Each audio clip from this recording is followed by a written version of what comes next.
Assalamualaikum students, how are you? I hope you will be fine. Beta, today our English topic is use of has or have.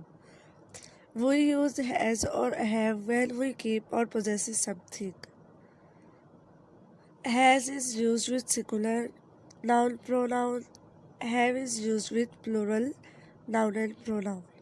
जब हमारे पास बेटा कोई चीज़ होती है तो तब हम हैज़ और हैव का कोई इस्तेमाल करते हैं। ठीक है, हैज़ हम सिंगुलर चीज़ नाउन प्रोनाउन के लिए और हैव हम प्लूरल यानी जो एक से ज़्यादा हो उनके लिए यूज़ करते हैं। और याद रखिएगा कि have is also use with I and you. I and you के साथ हम हैव का यूज़ करते हैं। Okay, now let's start. The bird dash blue feather. The bird, यहाँ बर्ड कितने हैं? एक है। This bird has. ओके, आई के साथ हमने किसका यूज़ करना था? Have. I have a parrot in my home. The elephant dash a long trunk. Elephant one है तो हम किसका यूज़ करेंगे? The elephant has.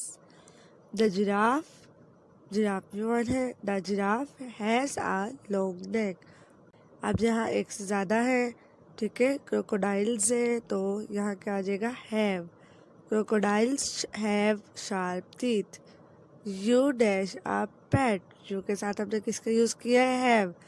You have a pet कोयल। नेक्स्ट बेटा आपका पेज नंबर 33 पर फन टाइम है। Read and solve the riddles about animal. आपको रिडल्स दी जाएंगी, आपने उनको सॉल्व करना है। It is a bird but it can not fly. What is it?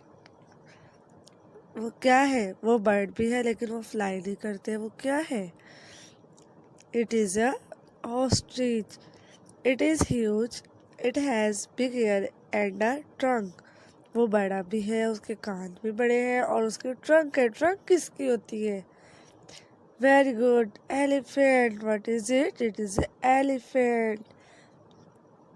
It has thin long legs and very long neck. Long neck किसकी होती है? Giraffe. What is it? It is a giraffe. It like to eat bananas and it climbs tree. जो banana भी खाता है और tree पर चढ़ता भी हो तो कौन सा है? What is it? It is a monkey. It look like a horse. It has black and white strips on its body. वो हॉर्स की तरह का होते हैं, ओके, और उसकी बॉडी पर वाइट एंड ब्लैक स्ट्रिप्स भी होती है। What is it? It is a zebra. Okay बेटा, इस तरह से आपने अपने पेज 32 पर हैज़ और हैव और पेज 33 पर फन टाइम को आपने सॉल्व करना है। टेक केयर, अल्लाह हाफिज़।